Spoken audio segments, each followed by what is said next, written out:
Shalom, welcome to Generation Impact for Yeshua. I'm Brother Chuka. Today we're going to be starting a series of the Native Americans connected to the Hebrews. Today is Christopher Columbus Day, celebrated here in the United States. Christopher Columbus is known for the one who discovered America, United States. This was in October 12, 1492. Okay. However, the true history is, this nation was already discovered and occupied by the Native Americans, commonly known as the Indigenous people or Indians, that were here, who discovered this land prior to the European settlers. Okay, so there's so much history and historical proof, even pictures that show that. So I'm going to be doing a series of how the Native Americans, the indigenous people, who are Hebrews. The word Hebrew comes from the word Eber, or some people say Eber, one of the grandsons of Shem. All the nation, all the race of the world come from the three sons of Noah, Shem, Ham, and Japheth, as described in Genesis chapter 10. So the lineage of Shem have been scattered all throughout the nations of the world. Thus, where Abraham, Isaac, and Jacob come from that lineage, Shem. And Jacob, whose name changed from Jacob to Israel. The Most High changed his name from Jacob to Israel. Because a lot of times when the Most High is changing the names, is to connect with that individual's destiny, their future, their purpose. So he changed his name as a prince who strived both with men and with the Most High and prevailed.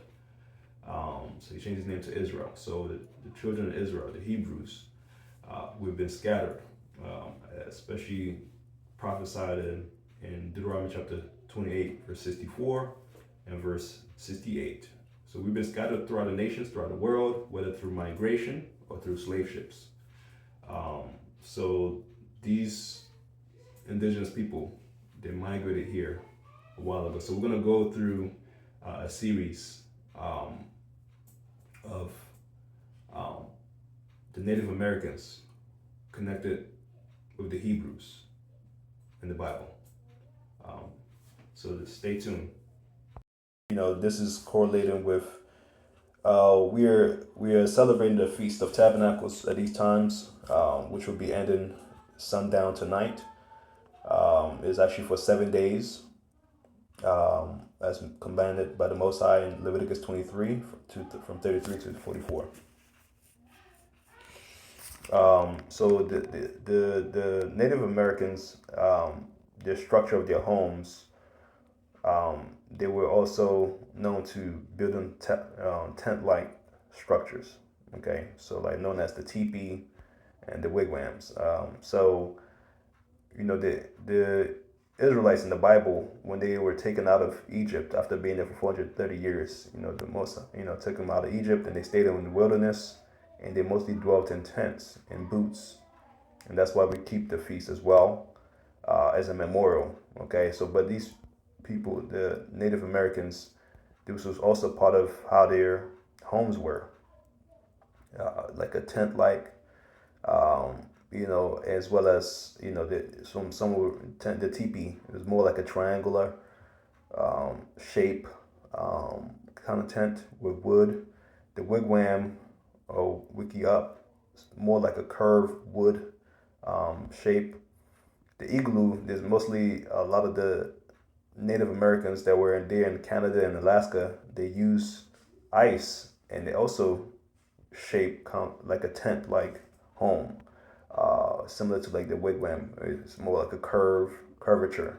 Okay, so they that was part of them, the culture, how they built their homes. The Chickie type is the Seminole tribe of the Florida Everglades built chickees, which are open-sided, steel-supported structures with a palmetto thatched roof. They were well suited for the hot, wet climate. Okay, so let's see right here. Let me see. So this was quite interesting. This was in UCL.uc.uk. It talks about like the DNA study of the Native Americans. It states here, by studying variations in Native American DNA sequences, the international team found that while most of the Native American populations arose from the first migration, two subsequent migrations also made important genetic contributions. The paper is published in the journal Nature today.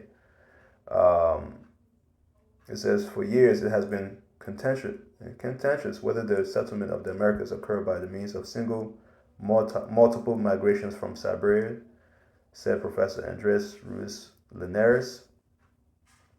Um, a most comprehensive survey of genetic diversity in Native Americans. So far, the team took data from 52 Native American and 17 Siberian groups, studying more than 300,000 specific DNA sequence variations called single nucleotide polymorphism to examine patterns of genetic similarities and differences between the population groups. The study of Native American populations is technically very challenging because of the widespread occurrence of European and African mixture in Native American groups. So yeah, so over the years, of course, the people were mixed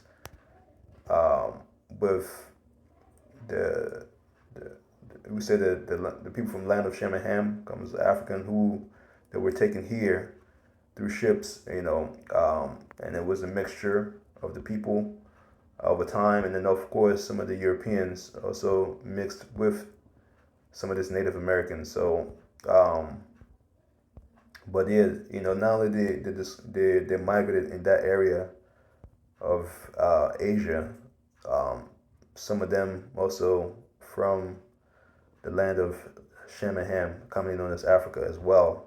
And then, of course, over the years, they were mixed with some of the Europeans that came over there. So, but yeah, that's also proof that the Hebrews too over the world and that scattered around the world, we've been mixed with different nations. You know, so that's why we can't exactly say, this person Hebrew and bloodline and they're not, because a lot of us have some different mixtures. But yeah, they were native to the nation. They were already there. They were the first discoverers of the land. And like I said, how they correlated with the Hebrews, there was so many correlation. One of the known chiefs in the Seminole area, which is in South of America, in Florida area, his name was Ahaya, Chief Ahaya, and that's actually that's actually the name of the Most High, Ahaya. Ahaya is actually spoken in the Igbo language today. In the Hebrew language, the word Igbo comes from the word Hebrew or Iber, one of the grandsons or patriarchs, one of the grandsons of Shem. Shem was one of the sons of Noah, right? So, Ahaya means his name. Thus, where you could say correlation with he is, or I am, all right? Ahaya. And then where we say Yah, okay? So, he's one of the popular chiefs from the Seminole County. I'll say Seminole County. Well, that's where Seminole County come from the Seminole tribe, right? Seminole County is in there in Florida, but the Seminole tribe is existing today. The Seminole County exists today, but the Seminole tribe were there were people. He was the leader of the Seminole tribe. Okay, so Ahaya, he was known as a cow keeper. he was a leader. He was a chief. Um, According to Florida SeminoleTourism.com, describes him. It says, I am known as Cow Keeper, was the first Seminole ancestor recognized as a legendary cattle keeper by history. The Oconee leader, Cow Keeper, took control of Payne's Prairie near Gainesville in the early 1700s, amassing large herd. He's a fierce leader. He founded the town Coscuela. Then the cowkeeper took control of vast amounts of federal Spanish cattle that had been abandoned in Alachua. And I thought that was very interesting. So Alachua is really connected to the word, the Igbo language. Allah is in Igbo is land, and Chu or Chuka, Chu is God or the Most High, right? So Allah Chu, so that the land of the Most High, right? So there's a lot of correlation, and we're gonna go into more about how the Native Americans, the indigenous people, are the Hebrews who were here, they settled here first before the European settlers took this land from them. Um, there's there are history about the the Trail of Tears. This is when a lot of the people from the Seminole tribe, the indigenous people, there in the South, Florida, in Tennessee, Georgia, they were forced to go to Oklahoma. They're forced out of that land. When the Europeans were, desired the land, they wanted to take over, forced to get out of there, and they had to walk for thousands of miles in the trail. And a lot of them were in tears, and they died because of lack of food and because they were walking for miles and miles, you know.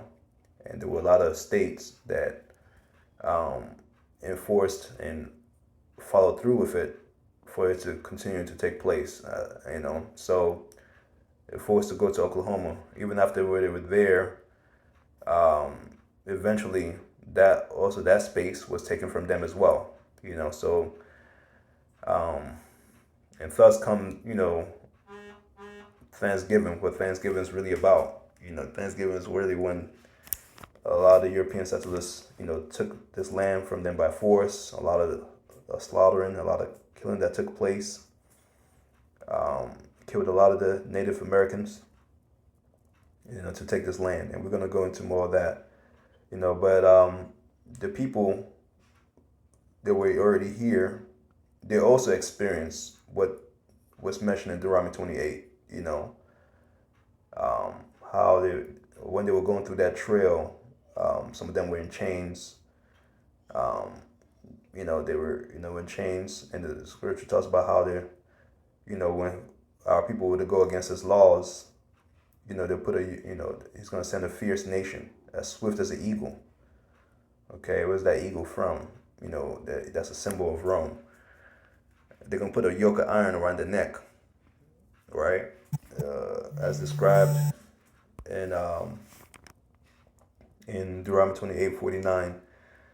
And they're gonna they're gonna take you to a nation neither the father nor your mother knew of their language, right? So put it and it talks about how pretty much now they're gonna be they're gonna be oppressed, in that chapter there, because of our forefathers' disobedience. These were in the book of Kings. It talks about how a lot of the Israelite kings were so rebellious, and part of what the Most High stated in his commands, he's going to visit the iniquities of the fathers upon the children to the third and fourth generation. So they actually experienced some of these things as well, to show proof that they are correlated and connected with the Hebrews.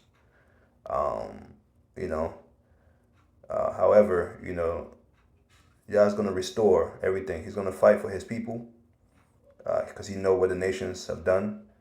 But we're going to go into that, the different topic here. But so yeah, there's a lot of correlation with the Native Americans, correlated to the Hebrews. They are the Hebrews that migrated here long time ago, and we're gonna go into more of that in different video. But thank y'all for listening. Like, share, and subscribe. We're gonna continue on this series. Bless y'all and shalom.